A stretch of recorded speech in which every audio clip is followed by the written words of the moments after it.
इसलिए कहता हूं, संसार को सत्य समझने की गलती ना करना।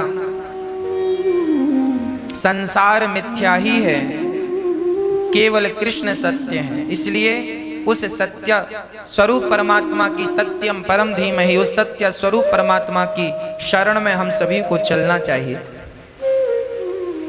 भगवान चित स्वरूप है, अर्थात प्रकाश स्वरूप है।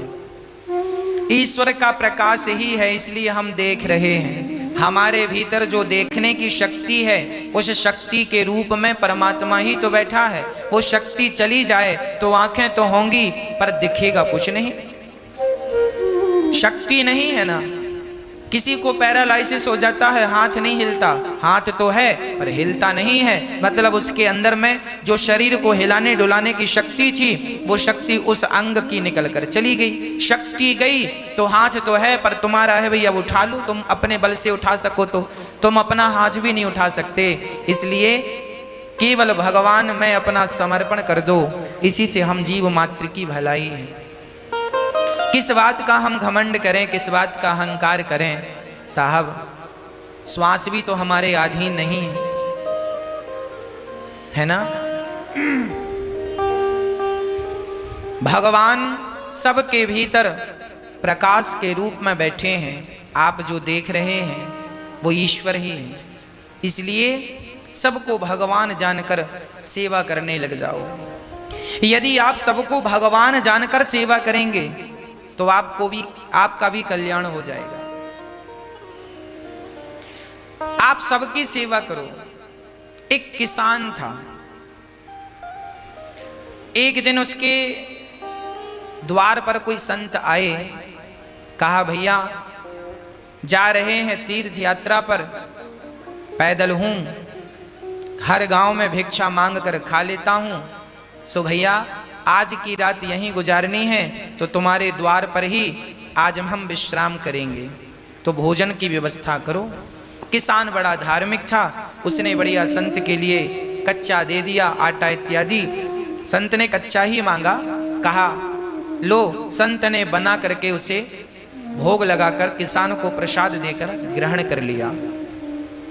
संत ने सोचा कि इसका अन्न खाए हैं, कुछ इसकी सदगति। देखो संत के पास क्या है देने के लिए, संत के पास देने के लिए एक ही चीज है, बोले ईश्वर तक पहुंचने का उपाय, ईश्वर तक पहुंचने का रास्ता संतों को पता है, सो वही रास्ता सबको बताते रहते हैं। किसी की समझ में आता है तो उस रास्ते पर चल के वो ईश्वर तक पहुंच जाते हैं, किसी की समझ में नहीं आता सो नहीं पहुंच पाते। संत ने कहा किसान से, भैया तुम रोज 1 घंटा कीर्तन किया करो। किसान ने कहा सरकार ये काम नहीं हो सकता, मैं किसान हूं और बहुत काम रहता है, पत्नी बच्चों में किसानी में समय बिल्कुल नहीं मिलता कि मैं 1 घंटा कीर्तन करूं। तो संत ने कहा कोई बात नहीं, तुम 1 घंटा कीर्तन नहीं कर सकते तो पास में कोई मंदिर हो तो नियम बनाओ और नियम से 1 बार ठाकुर जी का दर्शन करने मंदिर जाया करो। किसान बोला सरकार हम ये भी नहीं कर सकते, मंदिर थोड़ा 100-200 कदम पे दूर है, कई बार समय नहीं मिलता, भागना पड़ता है खेत की तरफ। अब संत बड़े चक्कर में पड़े, से क्या उपाय बताऊं। तो संत ने उसी से पूछा अच्छा ये बताओ तुम क्या कर सकते हो, जो भी करना नियम से करना, वो नियम तोड़ना मत। यदि तुम इस नियम से चलोगे तो तुम्हारी भी नैया पार हो जाएगी। तो किसान बोला मेरे बगल में घर के बाजू में एक कुम्हार रहता है, घड़ा बनाता है, आप कहो तो मैं उसका रोज दर्शन कर लिया करूंगा, ये नियम हो सकता। संत ने कहा ठीक है, तुम उस कुम्हार का दर्शन किया करो, नियम बनाओ कि कुम्हार का दर्शन किए बिना तुम भोजन नहीं करोगे, नियम बनाओ। और कुम्हार को इस भाव से देखोगे कि ये भगवान है, और देखकर राम राम जरूर कर लेना भैया, राम राम, और ठाकुर जी का दर्शन कर लेना, उनमें ही वो ईश्वर है ये सोचकर। भले तुम्हें शुरू में ऐसा लगेगा ये कुम्हार है, ये कुम्हार है, पर धीरे धीरे उसे कुम्हार ना कहकर उसे भगवान जानकर उसको दूर से प्रणाम कर लेना, और देखे बिना ये नियम बनाओ कि भोजन नहीं करोगे। किसान बोला ये ठीक है, ये मेरे बगल में है, मैं रोज देख लिया करूंगा, कोई ज्यादा वक्त नहीं लगेगा। संत चले गए, अब वो किसान रोज कुम्हार को देखता और भोजन करता। पत्नी बोलती भोजन तैयार है, बोले अभी आता हूं देख कर। कुम्हार को जाकर देख लेता और भोजन करने बैठ जाता, फिर अपने काम करता। रोज का नियम था उसका। एक दिन उसने कुम्हार को देखा, सो कुम्हार नहीं था। तो कुम्हार की पत्नी से किसान ने कहा, क्यों जी तुम्हारे पति कहाँ हैं, कुम्हार भाई कहाँ हैं? बोले वो तो आज मिट्टी खोदने गए हैं। अच्छा, किसान मिट्टी खोदने गया। पत्नी बोली किसान की आओ भोजन ठंडा हो रहा है, भोजन कर लो। किसान बोला वो कुम्हार से मैंने आज राम राम नहीं की, भोजन नहीं कर सकता, अभी आता हूँ। तो कुम्हारिन से पूछा वो किस तरफ गया है? बोले फलाने खेत में मिट्टी खोदने गए हैं। तो वो किसान दौड़ा। अच्छा, कुम्हार मिट्टी खोद रहा था, तभी अचानक उसको खुदाई करते करते एक सोने का घड़ा मिला, उसमें ढेर सारे सोने के सिक्के भरे थे। अब कुम्हार को सोने का घड़ा मिल गया। अब उसने देखा कि हमें किसी ने देखा तो नहीं। तब तक दौड़ा दौड़ा किसान आ रहा था, और जैसे ही किसान आया तो कुम्हार को देख लिया, और कुम्हार को देखकर किसान वापस जाने लगा। राम राम भैया। कुम्हार को किसान भगवान के रूप में देखता था और राम राम रोज करता था, राम राम। वो किसान जाने लगा। अच्छा, कुम्हार को क्या लगा कि इसने देख लिया, तो कुम्हार ने आवाज लगाया भैया रुको। तो किसान ने कहा ना, रुकने की जरूरत नहीं है, हमने तो देख लिया। किसान तो ये कह रहा था कि हमने तुम्हें देख लिया, पर कुम्हार को लगा इसने सोने का घड़ा देख लिया। तो फिर आवाज लगाई कुम्हार ने, सुनो देख लिया है सो किसी से कहना मत, आधा तुम रख लो आधा हम रख लेते हैं। तो किसान रुका, बोली किसकी बात कर रहा है? किसान गया और जाकर देखा तो दोनों देख के दंग रह गए। ढेर सारा धन उन्हें जमीन के भीतर गड़ा हुआ मिल गया। दोनों ने आपस में बांटकर उस धन से साधु संतों की सेवा स्टार्ट करी। और उस किसान ने पूरी बात बताई कि एक संत को मैंने केवल एक दिन का भोजन कराया, उस भोजन कराने का फल यह है कि उन्होंने मुझे नियम में बांध दिया, और आज उस नियम में बंधने के कारण विधाता ने मेरी सारी दरिद्रता दूर कर दी, मेरा धन धान्य से घर भर दिया। एक बार किसी भूखे व्यक्ति को भोजन कराने का ये फल है कि देर सवेर ईश्वर तुम्हें धनवान बनाएंगे बनाएंगे बनाएंगे। आप एक नियम बनाओ कि रोज भगवान का कीर्तन करेंगे, रोज भगवान का नाम जपेंगे। बिना नाम जपे, बिना कीर्तन किए, बिना ईश्वर का दर्शन किए भोजन ग्रहण नहीं करेंगे। ये नियम, जो व्यक्ति नियम से चलता है उसे भगवत प्राप्ति निश्चित होती है। इसलिए नियम जरूरी है जीवन में। संयम और नियम, संयमी बनो, भोग और विलास से मन को हटाओ और ईश्वर के प्रेम के नियम में बंध जाओ। यही है आनंद। जब व्यक्ति आनंद चाहता है तो भगवान की शरण में जाए तो सारा आनंद से उसका जीवन तन मन भर जाए। विश्वोत्पत्त्यादि है, तबे भगवान क्या करते हैं? विश्व की उत्पत्ति, पालन और संहार करते हैं। भगवान का काम है विश्व की उत्पत्ति, पालन और संहार, है ना। भगवान की शरण में जो हैं उनका बाल भी बांका नहीं होता। तापत्रय विनाशाय दैहिक दैविक भौतिक तापा, राम राज्य काहू नहीं व्यापा। 3 प्रकार के दुख सबके जीवन में होते हैं।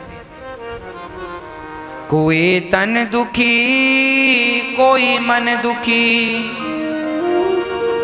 कोई धन बिन रहते उदास, थोड़े थोड़े सब दुखी, सुखी राम के दास। कोई तन से दुखी है, कोई मन से दुखी है, कोई धन के बिना परेशान है। आज सब ही दुखी हैं। कोई तन से दुखी, कोरोना तन से ही तो दुखी कर रहा है। कोई तन के लिए परेशान, तन से दुखी है। कोई मन का रोगी है, मन की इच्छाएं अधूरी रह गई तो डिप्रेशन आ गया, मन में बड़ी चिंता है, मन में बड़ी टेंशन है। हमें बड़ा आश्चर्य लगता है तब जब लोग ये कहते हैं महाराज जी हमें बड़ी चिंता है। हमें सुनकर बड़ा आश्चर्य लगता है तब जब लोग ये कहते हैं कि फला व्यक्ति डिप्रेशन में चले गए। मैं बिल्कुल अपनी प्रैक्टिकली बात कर रहा हूं। मुझे बहुत आश्चर्य लगता है जब ये कहते हैं लोग गुरुजी बड़ी चिंता है। मैं आपसे पूछना चाहता हूं, बताइए आपको किस बात की चिंता है? क्या चिंता है आपको? जो हो रहा है क्या वो तुम्हारी मर्जी से हो रहा है? नहीं, ईश्वर की मर्जी से हो रहा है। अच्छा, जो कल हुआ क्या वो तुम्हारी मर्जी से हुआ? वो भी ईश्वर की मर्जी से। और कल जो होगा वो भी किसकी मर्जी से? क्या तुम्हारी और हमारी? अरे वो भी विधाता की मर्जी से। जब उसी की मर्जी का हो रहा था, उसी की मर्जी का हो रहा है और उसी की मर्जी का होना है, तो तुम किस बात की चिंता कर रहे हो भैया? क्यों दुबले हो रहे हो चिंता कर करके? क्या चिंता है? जो होना है वो होके रहेगा। चिंता मत करो, परमात्मा का चिंतन करो, नेगेटिविटी मिटा दो। नेगेटिव जो सोच है आपकी, नकारात्मकता है, समाप्त कर दो। सदा पॉजिटिव रहा करो, सकारात्मक रहा करो। हम चिंता क्यों करें? क्या हमारे सोचने से, हमारे चिंता करने से क्या कोई समाधान निकलता है? यदि निकलता है तो हम चिंता करें। जो व्यक्ति चिंता कर रहा है इसका अर्थ यही है कि उसे विधाता पर, भगवान पर भरोसा नहीं है। यदि भरोसा होता तो आप चिंता ना करते, आप चिंतन करते। हे नाथ, होगा वही जो मेरे परमात्मा को, मेरे कृष्ण को मंजूर होगा। जो होना है होके रहेगा, तो आप समर्पण उनमें कर दो। क्यों चिंता कर रहे हो? सब बढ़िया होगा। आप तो केवल प्रसन्नता से ईश्वर का दर्शन करो, उनका नाम जपो, सब अच्छा होगा। होठों पे मुस्कान बनाए रखो। मैं आपसे निवेदन करूं, एक संकल्प हम सबको लेना चाहिए। सदा प्रसन्न रहने का संकल्प लेना चाहिए। सदा प्रसन्न रहो। सच्चिदानंद रूपाया, ईश्वर आनंद के स्वरूप हैं। एक बात बताओ, जो भक्त सदा मुस्कुराता रहता है, प्रसन्न रहता है, भगवान उस पर जल्दी प्रसन्न हो जाते हैं। एक मैया वृंदावन आई और ठाकुर जी लड्डू गोपाल जी खरीदने के लिए दुकान गई।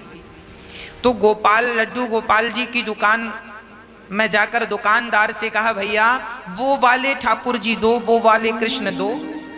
दुकानदार ने कहा, वैसे ही तो ये हैं, इनको क्यों नहीं लेती हो मैया? तो मैया ने कहा, भैया वो वाले गोपाल जी की ना स्माइल ज्यादा है, वो ज्यादा मुस्कुरा रहे हैं, तो हमें वो अच्छे लग रहे हैं। आप भी मूर्तियां खरीदते हैं, आप भी जब गोपाल जी खरीदते हैं ना, तो एक बार उनकी मुस्कान पे जरूर नजर डालते हैं। जिन ठाकुर जी की मुस्कान ज्यादा होगी आप उन्हें ही पसंद करते हैं। जब भक्त को भगवान मुस्कुराता हुआ अच्छा लगता है तो भगवान भी कहते हैं कि मुझे भी मुस्कुराता हुआ भक्त बहुत अच्छा लगता है। जो सदा मुस्कुराता है वो ईश्वर की हर हाल में पूजा ही करता है। इसलिए डिप्रेशन, चिंता छोड़कर ईश्वर के भरोसे रहकर सदा मुस्कुराइए, सदा प्रसन्न रहिए, सदा आनंद में रहिए। ये वक्त भी गुजर जाएगा, ये दुख का वक्त भी गुजर जाएगा। बस ईश्वर का चिंतन और होठों पे सदा मुस्कान बनी रहे। सदा मुस्कुराते रहा करो, सदा हंसते रहा करो। ये हंसने मुस्कुराने का मौका अभी मिला है, हंस लो, मुस्कुरा लो। पता नहीं अगले जन्म में हमें विधाता ने कुत्ता बिल्ली की योनि दे दी तो कुत्ते बिल्ली की योनि में तो हंसा मुस्कुराया नहीं जा सकता। गधा और बंदर बना दिया तो मुस्कुराया और हंसा नहीं जा सकता। ना जाने कौन सी अगली योनि मिल जाए और हम हंसने और मुस्कुराने के लिए तरस जाएं। अभी अवसर है, अभी मुस्कुरा कर ईश्वर का धन्यवाद करो तो आपकी गति बिगड़ेगी नहीं। और आप अभी से बंदर का मुंह बना के बैठेंगे तो अगले जन्म में भगवान बंदर ही बनाएंगे। कई लोग ना हम देखते हैं हंसते ही नहीं, बैठे हैं बंदर का मुंह बना के। एक सज्जन, उनको 1 महीने में 2 लाख रुपए का फायदा हो गया। पड़ोसियों ने कहा, किसी ने कहा क्यों?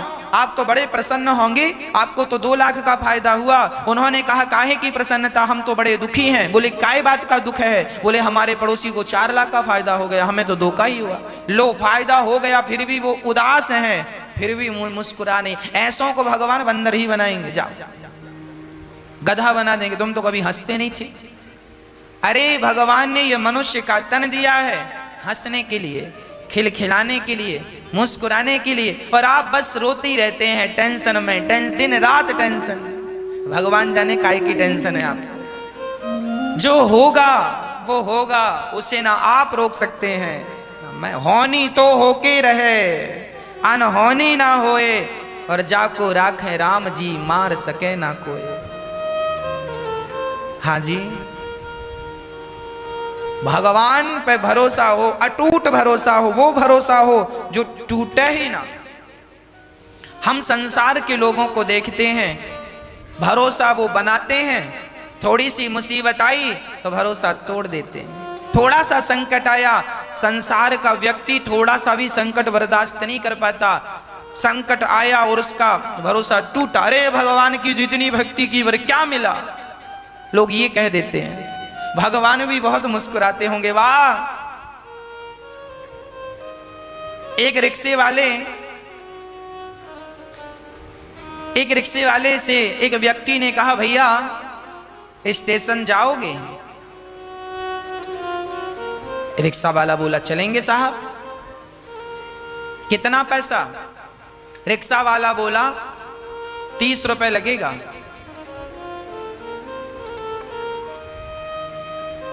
तो वो व्यक्ति बोला, भैया मैं बुजुर्ग हूं और 4 कदम की दूरी पे स्टेशन है, मैं स्टेशन सोसाइटी पे ही रहता हूं और इस इतने दूर का 30 रुपए लेगा? बाकी रिक्शे वाले तो मैं रोज 10 रुपए में जाता हूं और आज तुझे 30 रुपए चाहिए? 30 रुपए, इतनी सी बात का 30 रुपए मांग रहा है। दूसरे रिक्शे वाले, उस बुजुर्ग ने कहा, जा हम तेरे रिक्शे में नहीं बैठते। पीछे रिक्शे आया, उसने फिर पूछा, भैया स्टेशन तक जाना कितना? उसने कहा, बाबूजी 10 रुपए लगता है। अरे 10 रुपए लगता तो ये 30 रुपए क्यों बोल रहा है? सोचो, 10 रुपए का काम है और मांग कितना रहा है? 30 रुपए। उसी तरह हमारी हालत है। हमने भगवान का भजन तो 10 रुपए का किया, हमने भगवान को याद तो 10 रुपए का किया, और मांग कितने रहे? 30 रुपए दे दो भगवान। 16 सोमवार का व्रत किया है, अब 16 सोमवार के बदले मांगा क्या? बहू को बेटा ही होना चाहिए। भगवान शंकर जी बेटी ना हो, 2 बेटी ऑलरेडी, हमने बड़ी श्रद्धा से पूजा किया, पूजा करी 10 रुपए की और बेटा मांग रही है 30 रुपए का। अब देख लो, लोग अपना बजट नहीं बढ़ाते हो, भगवान से बड़ा बड़ा बजट मांगते हैं। अरे भैया आप भी भगवान से प्रेम ज्यादा करो, प्रेम ज्यादा करो, भक्ति ज्यादा करो, आप अपना बजट बढ़ाओ। जब प्रेम का, भक्ति का बजट बढ़ेगा तो आपको मांगने की जरूरत ही नहीं पड़ेगी, भगवान स्वयं बिना मांगे आपको देते रहेंगे। और भगवान तो सबके माता पिता हैं, उनसे कुछ मांगने की जरूरत नहीं पड़ती, वो सर्वांतर्यामी हैं, वो सब कुछ जानते हैं, आपके बिना कहे समझ लेते हैं कि आपको किस चीज की जरूरत है। आप सच्चा प्रेम कीजिए, भगवान आपको सब कुछ देंगे, है ना। सदा मुस्कुराइए, सदा ईश्वर का धन्यवाद कीजिए, शिकायत कभी ना कीजिए। क्या सुदामा जी के जीवन में शिकायत थी? गरीब थे, 4-4 दिन चूल्हा नहीं जलता था, परम उपासक थे सुदामा जी। सुदामा जी चाहते तो कह सकते थे, वाह कन्हैया मैंने तेरा इतना भजन किया और तूने मुझे क्या दिया, पर नहीं, जिससे प्यार किया है ना उससे शिकायत नहीं करूंगा, और वो भी प्यार भगवान से। कोई शिकायत नहीं, जहां प्रेम है वहां शिकायत नहीं है, और जहां शिकायत है वहां प्रेम नहीं है। इसलिए भगवान कहते हैं, राम ही केवल प्रेम प्यारा, मुझे केवल प्यार करो, मुझे पैसा हीरा मोती सोना चांदी मत दो, फूल फूल फल मुझे कुछ मत दो, दूध दही मुझे कुछ मत दो, पर मुझे केवल भक्त प्यार करे। भगवान प्रेम का भूखा है। अरे प्रेम करने से तो भगवान बिक जाते हैं, कोई खरीदना चाहे सो उसे खरीद ले। केवल प्रेम, राम ही केवल प्रेम प्यारा, जान ले जो जानने आ रहा। भगवान हमारा सारा दुख हर लेते हैं। कोई तन से दुखी है, भगवान की शरण में जाए सो तन अच्छा हो जाए। एक सज्जन हमसे बोले, गुरुजी ये बात लगभग 2 वर्ष पुरानी है, 2-2.5 वर्ष पुरानी बात हम आपको कह रहे हैं। एक सज्जन ने हमसे कहा, महाराज जी बुजुर्ग थे, उन्होंने कहा कि डॉक्टर ने हमसे कह दिया था कि अब आपका जीवन पूरा होने को है, कभी भी प्राण निकल जाएंगे। तो उन्होंने कहा जब कभी भी प्राण निकल जाएंगे तो हॉस्पिटल से छुट्टी कर दो। उन्होंने कहा घर जाइए। अब वो घर आ गए। वो दादाजी कथा सुनने आए और पर्सनल हमसे मिले और उन्होंने कहा, महाराज जी 3 साल पहले डॉक्टर ने कहा था कि तुम्हारा शरीर कह रहा है कि कभी भी प्राण निकल जाएंगे, पर महाराज जी देखो मैं भगवान की कथाएं निरंतर सुनता था, कीर्तन निरंतर करता था, तो आज 3 साल हो गए, अभी मैं स्वस्थ हूँ, काम भी कर लेता हूँ। डॉक्टर कह रहे थे कभी भी तुम मर जाओगे और 3 साल से मैं स्वस्थ हूँ, काम कर रहा हूँ। डॉक्टरों के हिसाब से तो मैं मर गया हूँ, अब तो भगवान की दी जिंदगी को आनंद से जी रहा हूँ, इसलिए जो जिंदगी है उन्हीं के नाम कर दी है मैंने जिंदगी। हाँ जिंदगी अब तो मेरी तेरे नाम सावेरे, जिंदगी अब तो मेरी तेरे नाम सावेरे। बची हुई जिंदगी भगवान के नाम कर दो। जब हम जिंदगी भगवान को सौंपते हैं, उनके नाम कर देते हैं, उनकी चिंता है। इसलिए कोई तन दुखी, कोई मन दुखी, कोई धन बिन रहत उदास, थोड़े थोड़े सब दुखे, सुखे राम के दास। कोई तन से दुखी, कोई मन से, कोई धन के बिना। सुखी कौन? जो भगवान के भरोसे हैं। जो भगवान के भरोसे हैं वो बहुत सुखी हैं। इसलिए भरोसा किसका? केवल कृष्ण का भरोसा। मुझे और किसी के भरोसे की जरूरत नहीं है, किसी के भरोसे की चाहत नहीं है, भरोसा केवल कृष्ण का है। ऐसे भगवान जो हमारे समस्त दुखों का नाश करते हैं, ऐसे भगवान को, श्री राधा सहित कृष्ण को श्री कृष्णाय वयम नुमः, ऐसे भगवान को हम